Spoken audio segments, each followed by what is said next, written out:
My name is Sean Goodwin. I'm currently at the Vrije Universiteit Amsterdam, and I'm here on behalf of my two colleagues, Torsten, Krause, and Sara Brogaard from Luxus at Lund University, to present some of the findings from a study that we did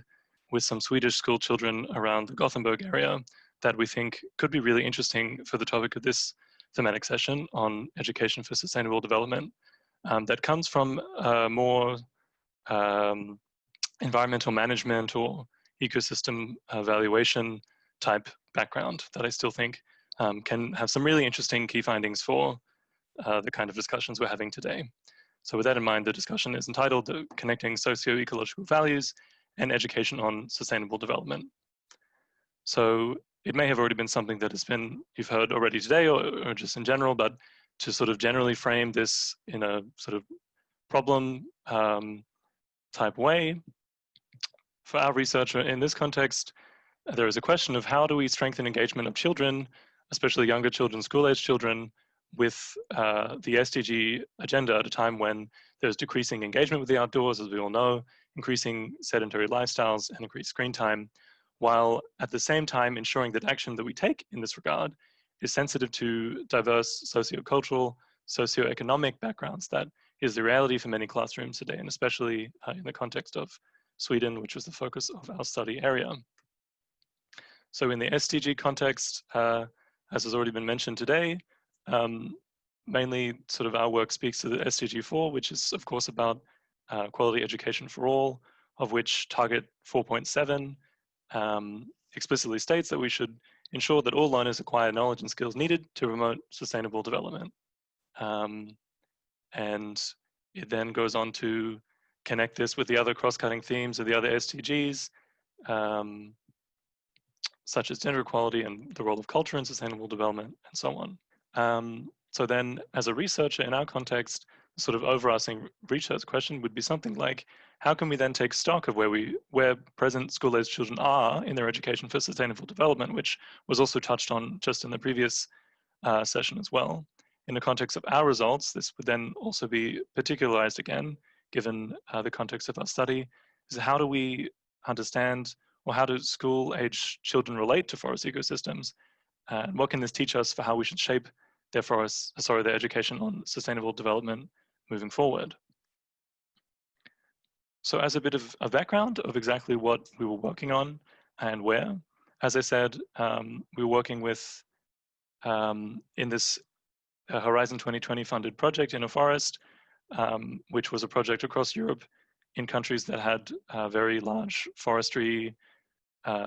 industries in their countries. And in Sweden, it was localized in this Love the Forest project, which took part in Gothenburg, Sweden, at the Universium Science Center, which was more or less a educational program for schools in the greater Gothenburg area that had different kind of educational activities to teach students about ecosystems and the benefits that people derive from ecosystems, and centered around this competition that asked different classes to come up with the next best idea for the future of sustainable forest management in Sweden, which is where we collected data for our study. It involved 9 schools in the area with more than 400 students in total. So what did we do with the students? Well, we did 2 main connected research activities. So we did a survey with around 400 of those students, and also some follow-up focus groups with 2 of those schools from that were surveyed. So for the survey, there were a couple of different kinds of questions. The main one to note, that I will continue on with, was there was an open-ended questions that asked students to come up with the 3 best and worst things they thought about their relationships with forest ecosystems, how they interacted with it in their everyday lives.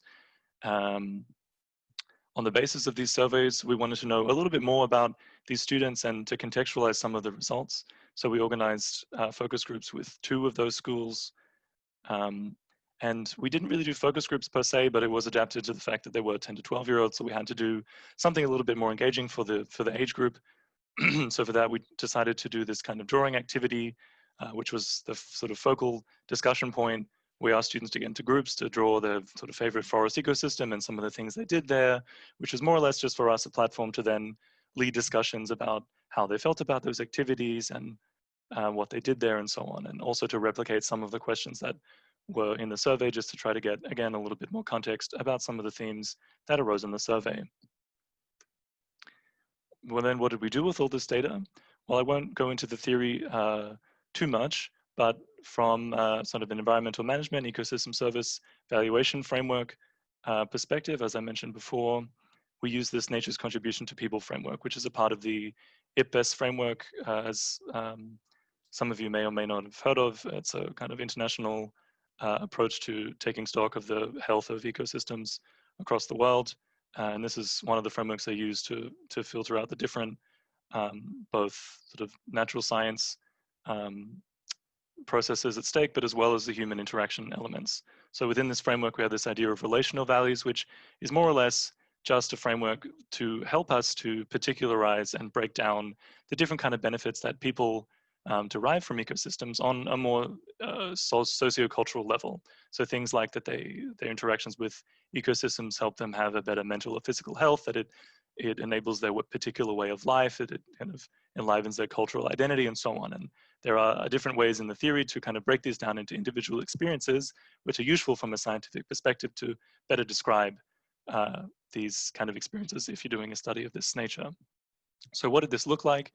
So as I mentioned before, as a part of the survey, we had these open-ended questions that asked students 3 things they felt were good or bad about ecosystems and how they interacted with them in their everyday lives. So to analyze this data, we undertook a content analysis. I won't speak about the cluster analysis, which was on some of the other questions, but for the content analysis, we broke down some of the relational value components that were on the previous slide in the figure into several different benefits according to the literature, to again be able to really see which of these benefits were most enjoyed by students in their interactions with forest ecosystems. So you can see on the table on the left, so how this was done. So into the different categories of relational values here, and then the different value components, which we then coded all the answers of the surveys, of the open-ended questions, sorry, and then sort of saw how these compare to one another. For the focus groups, then we drew together the the visual data through the drawings, and also our interactions with the students and their discussions, and we wove that together into an analysis, a narrative analysis, and through a sort of a thematic framework, or method, sorry. So then to just return quickly to have some examples of exactly how these sort of codes or benefits looked like in practice according to the survey questions. Something like a benefit of discovery was evidenced by an answer that involves something like, I think that, I enjoy forest ecosystems, or I think forest ecosystems are good because I get to see animals or to see flowers or trees or whatever, or to explore. Something that shows a benefit of having an ethic of care, having a stewardship kind of relationship with an ecosystem would be evidenced by something like, I like to be in the forest to look after, to clean up trash, or and so on. So you can see some examples again there on the right-hand side of this slide of an example of some of those survey answers. So I will now just quickly give you an overview of 2 main components of the data that we collected. So here we see the overall results of the content analysis according to the codes or benefits that I just showed before. So the graph on the left is just giving you an overview of the frequency that they came up in all of the answers. And on the right-hand side is just the sort of an accumulated total of where those benefits fell under the different relational value categories. So again, this is just the survey results from the open-ended questions. So I think there are 3 interesting remarks that I will make here that have implications for the topic that I'm presenting today, is that we can see that in around half of the answers, students showed a very high sense of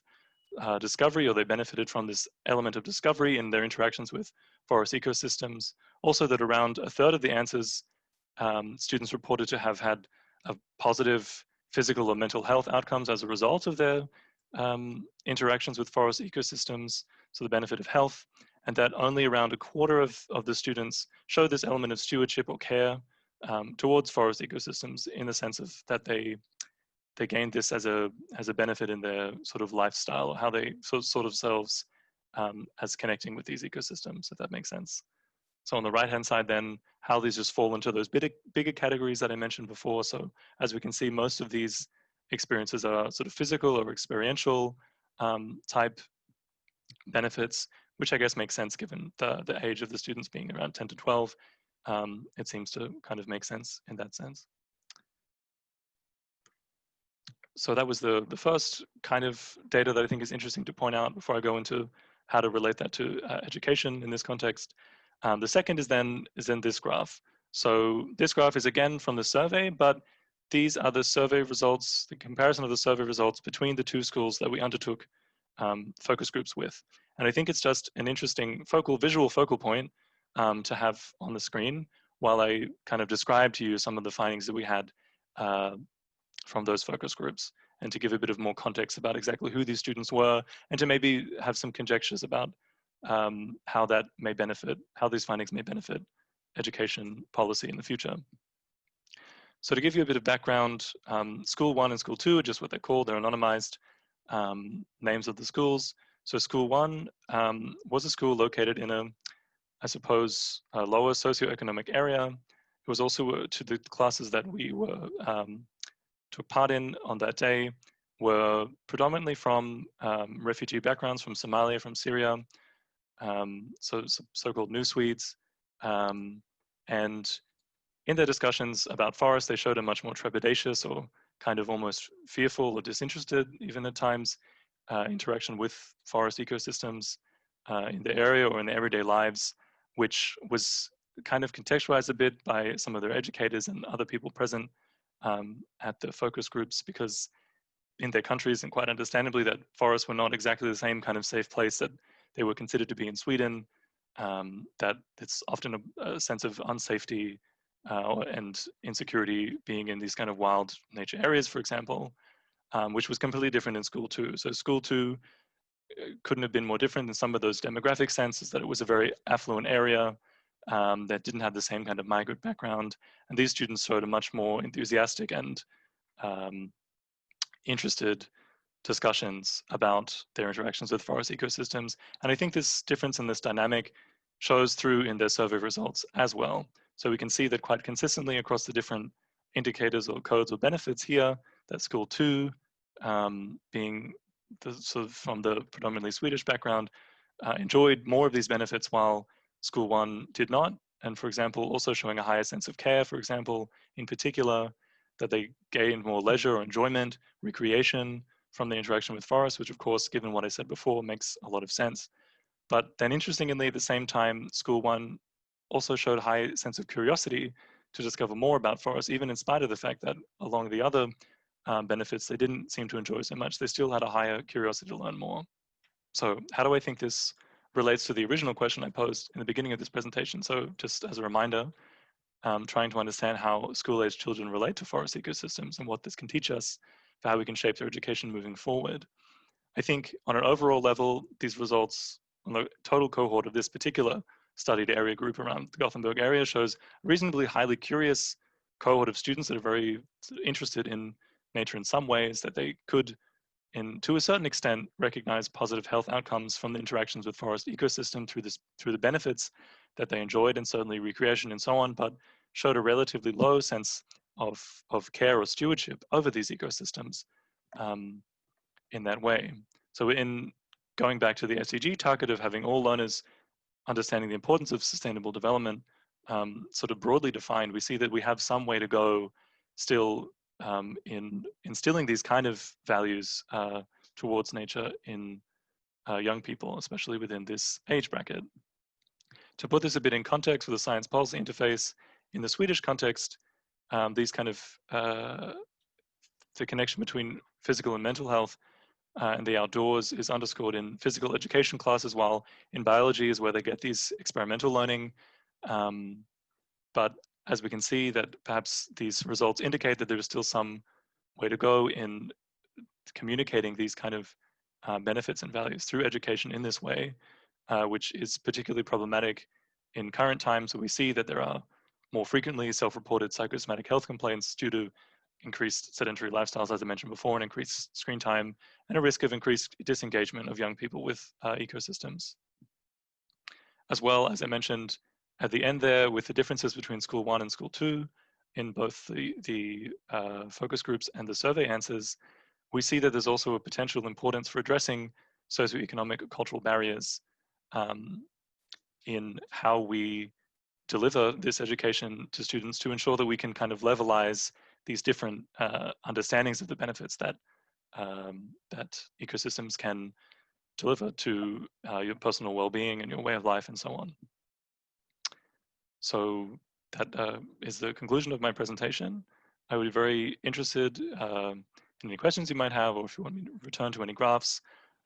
If you're interested in reading the full paper about this and some of the topics that I missed, feel free to go to the link or follow the QR code as well. And more information about the InnoForEst project as well, you can find at that link that the research was embedded within.